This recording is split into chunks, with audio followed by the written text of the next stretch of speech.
अस्सलाम वालेकुम dear students. Today our topic is gene cloning. Gene cloning क्या होती है, इसको कहाँ कहाँ पर इस्तेमाल किया जा सकता है और जीन क्लोनिंग के आखिर एडवांटेजेस क्या है और जीन क्लोनिंग को करने के तरीके क्या हैं, ये तमाम चीज़ें आज हम डिस्कस करेंगे अपने इस लेक्चर में। So first of all, what is a gene cloning? Gene cloning क्या होती है? Gene cloning is a common practice in molecular biology labs that is used by researchers to create copies of a particular gene. जैसे कि हमें पता है कि एक क्लोन का मतलब क्या होता है। क्लोन का मतलब ये होता है कि कोई भी ऑर्गेनिज्म हमारे पास मौजूद है तो उसके अगर हम कोई कॉपी बना लें। फॉर एग्जांपल, हमने एक प्लांट से एक टिश्यू लिया और टिश्यू कल्चर से हमने उसकी एक नई कॉपी बना ली, तो उसे हम क्लोनिंग बोल देंगे।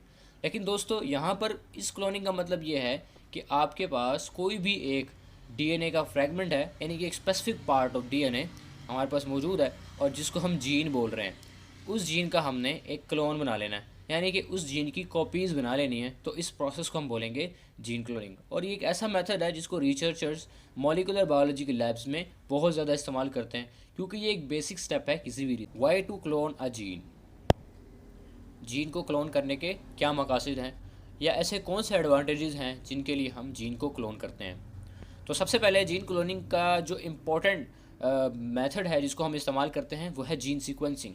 जीन सीक्वेंसिंग का मतलब ये होता है कि आपने जो हमारे न्यूक्लियोटाइड बेसिस हैं उनकी जो सीक्वेंसिंग है वो आपने फाइंड करनी है किसी भी जीन की। फॉर एग्जांपल, आपके पास कोई ऑर्गेनिज्म मौजूद है और आपने उसके डीएनए के अंदर किसी ख़ास तरह के जीन को पहचानना है।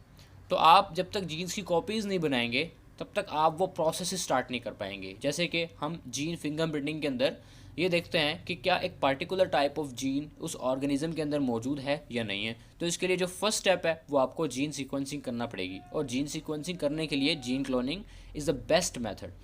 Next is to transfer a gene. अगर हम चाहते हैं कि हम ट्रांसजेनिक ऑर्गेनिज्म बनाएं तो उसके लिए आपको क्या करना होता है कि एक स्पेसिफिक जीन को एक ऑर्गेनिज्म के डीएनए के अंदर ट्रांसफ़र करना होता है। तो ट्रांसफ़र करने के लिए भी जो मेथड इस्तेमाल होता है वो भी जीन क्लोनिंग का है। The next is to develop a recombinant DNA. आप चाहते हो कि रिकम्बिनेंट डीएनए की वैरायटीज़ बनाना है या फिर किसी ऑर्गेनिज्म में। फॉर एग्जांपल, अगर हम प्लांट्स की बात करें तो प्लांट्स के अंदर अगर आप चाहते हो कि रिकम्बिनेंट डीएनए डाला जाए, इंसर्ट किया जाए, तो उसके लिए भी आप जीन क्लोनिंग का इस्तेमाल करेंगे। The next is conservation of genetic material. For example, आपको ये अंदेशा है कि ये ऑर्गेनिज्म नियर फ्यूचर में एक्सटिंक्ट हो जाएगी और आप चाहते हो कि इसको हम कंजर्व कर लें। तो उसके जेनेटिक मटेरियल को अपने पास कंजर्व करने के लिए, अपने पास संभालने के लिए, रखने के लिए हम क्या करते हैं, जीन क्लोनिंग का इस्तेमाल करते हैं ताकि वो जेनेटिक मटेरियल हम अपने पास सेव कर सकें और इन नियर फ्यूचर उसको हम इस्तेमाल कर सकें। The next method is the gene therapy.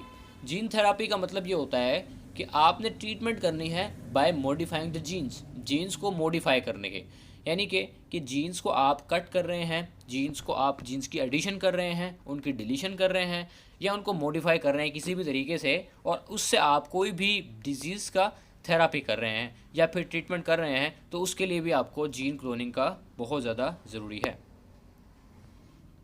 How to clone a gene. Gene को क्लोन कैसे करें?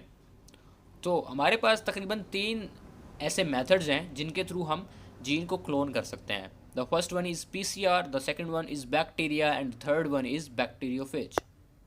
तो देखते हैं कि हमारे पास जीन को क्लोन करने के आखिर 3 मेथड ही क्यों हैं। हम किसी एक मेथड को भी तो इस्तेमाल कर सकते हैं या एक 3 से ज़्यादा भी हो सकते हैं, तो उनको हम जानते हैं कि ऐसा क्यों है। तो दोस्तों, ये डिपेंड करता है कि अमाउंट ऑफ डीएनए और लेंथ ऑफ डीएनए पर।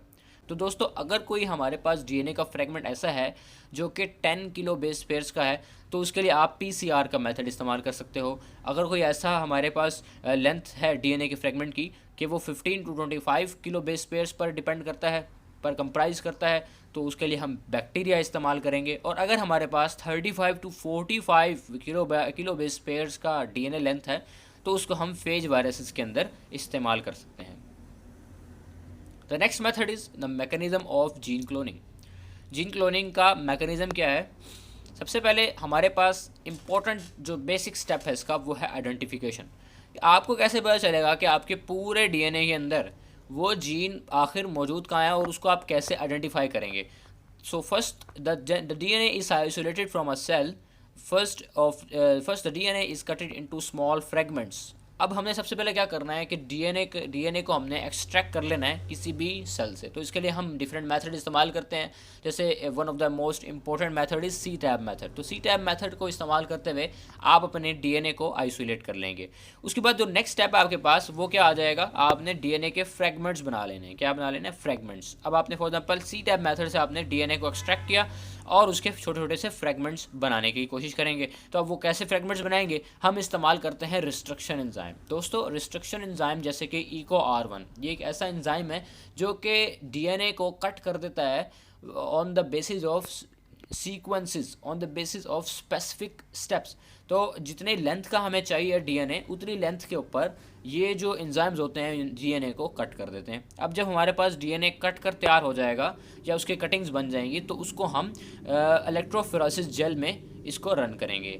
अब इलेक्ट्रोफोरेसिस जो जेल होती है या फिर जो इलेक्ट्रोफोरेसिस मेथड है, इसके थ्रू हम क्या करते हैं कि डीएनए को हम सेपरेट कर लेते हैं, डीएनए के फ्रेगमेंट्स को on the basis of length. जिसकी लेंथ बड़ी होगी वो अलग हो जाएंगे, जिसकी लेंथ छोटी होगी तो लेंथ वाइज हम अपने डीएनए को सेपरेट कर लेंगे। जिस तरह हम इस एग्जांपल में देख सकते हैं, आप यहाँ पर देख सकते हो कि 2.5 मिलियन बेस पेयर्स वाले देखो काफ़ी ऊपर हैं, 100,000 वाले बेस पेयर्स काफ़ी नीचे दिए हुए हैं, और 610 वाले उससे नीचे दिए हुए हैं, 100,000 वाले और भी नीचे दिए हुए हैं। तो इस तरह हम देख सकते हैं कि लेंथ वाइज हम अपने डीएनए फ्रेगमेंट को सेपरेट कर देते हैं using gel electrophoresis technique. Okay तो अब हमारे पास जेल इलेक्ट्रोफोरेसिस टेक्निक के थ्रू हमने अपने जीन को अलग कर लिया। अब हमने आइडेंटिफाई कर लिया कि जो हमारा जीन है वो यही लेंथ का है। अब हम उसको सेपरेट कर लेंगे और फिर उसके बाद हमने उस जीन को सेपरेट कर लेना है और उसे कंजर्व रख लेना है किसी भी इन विट्रो मेथड में। तो दोस्तों अब हमारे पास हमारा जीन ऑफ इंटरेस्ट तैयार हो चुका है और अब हमने उसकी क्लोनिंग करनी है। तो फर्स्ट स्टेप हमारे पास है क्लोनिंग का, वो है पीसीआर मेथड के लिए आपको पता है कि आपने अपनी टेस्ट ट्यूब लेनी है, उसको उसके अंदर आपने अपना डीएनए टेम्पलेट डीएनए डालना है जो कि आपने आइसोलेट कर लिया है, और उसके बाद आप उसके अंदर प्राइमर डालेंगे, न्यूक्लियोटाइड बेसिस डालेंगे जिसमें हमारे पास एडेनिन, थायोमीन, गोआनिन और साइटोसिन मौजूद हैं, और साथ में हम टाक पॉलीमरेज एंजाइम भी साथ डाल लेंगे। और जैसे जैसे ये प्रोसेस रिपीट होता जाएगा वैसे वैसे हमारे पास जीन के बहुत सारे क्लोन्स बनना शुरू हो जाएंगे।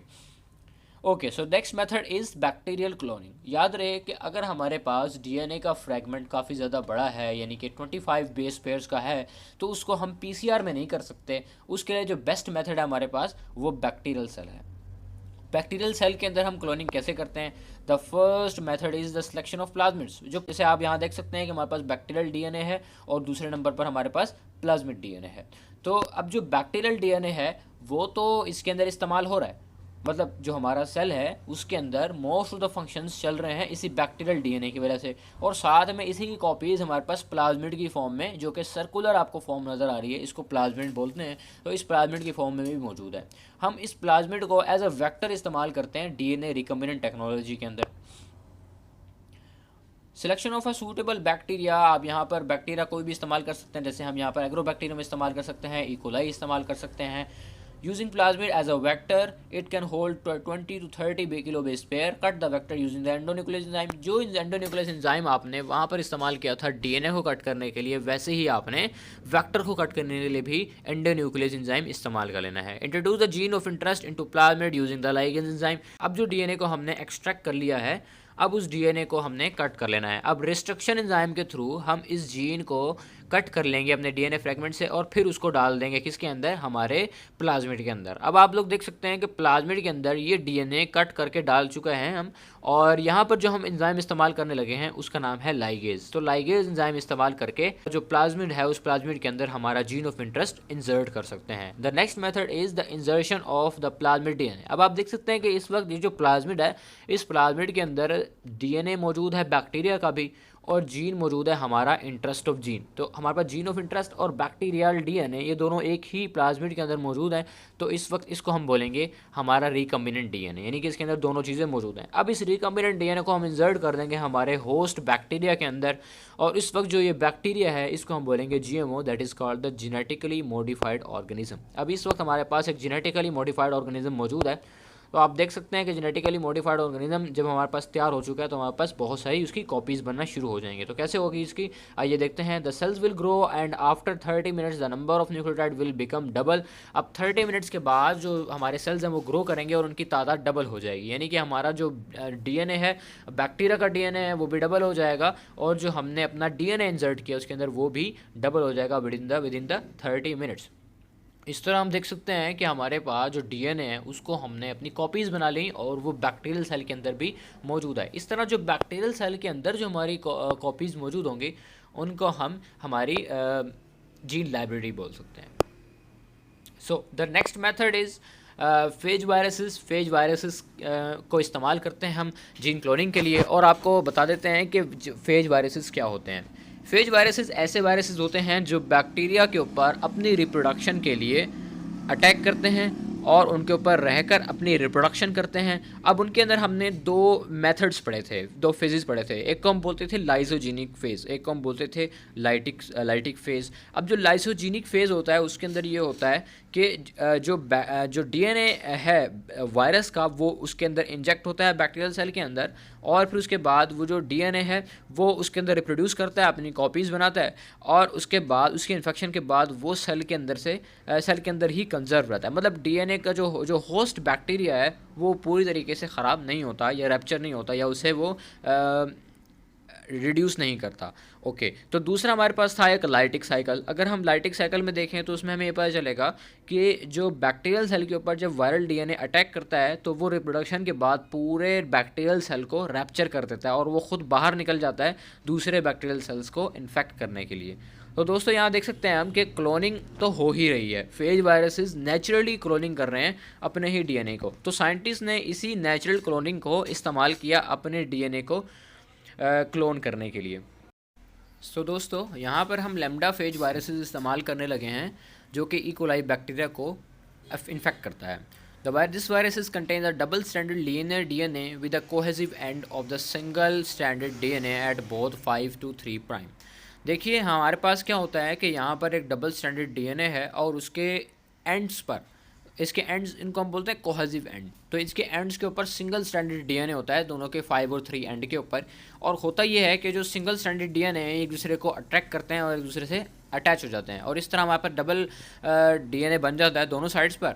और अगर हम उसकी शेप देखें तो वो जो सिंगल स्टैंडर्ड डीएनए है या फिर जो डबल स्टैंडर्ड डीएनए जो स्ट्रेट था अब वो सर्कुलर फॉर्म में आ जाता है। तो ये एक तरह का प्लाज्मिड का स्ट्रक्चर बन जाता है। तो जिस तरह हमारा प्लाज्मिड था बिल्कुल इस तरीके से हमारा वायरल डीएनए भी मौजूद है, हमें नज़र आ रहा है। और इसके अंदर काफ़ी ज़्यादा कैपेसिटी होती है, 35 to 45 किलो बेस पेयर्स को हम इसमें कि जितने डीएनए फ्रैगमेंट को हम इसके अंदर इंसर्ट कर सकते हैं और उसकी कॉपीज़ बना सकते हैं। और कुछ वायरसेस ऐसे हैं जिनके अंदर हमारे पास एक से ज़्यादा प्लेसमेंट्स हैं जहाँ पर अपना हम डीएनए फ्रैगमेंट अब इसके अंदर ऐड कर सकते हैं।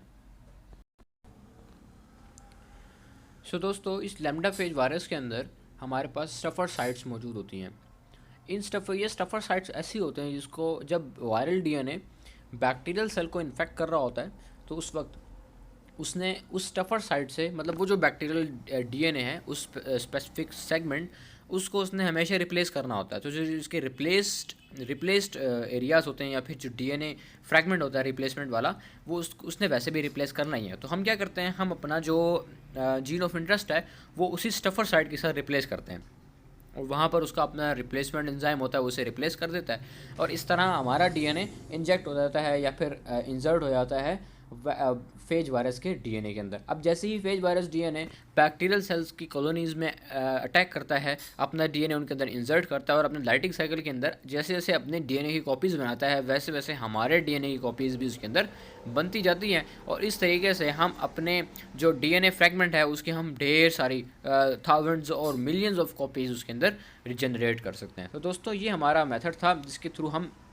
अपना जो जीन है उसको हम क्लोन कर सकते हैं। मज़ीद वीडियोस के लिए हमारे साथ जुड़े रहिए। आपका बहुत शुक्रिया और चैनल को सब्सक्राइब कीजिए और अगर वीडियो आपको अच्छी लगे तो लाइक ज़रूर कीजिए।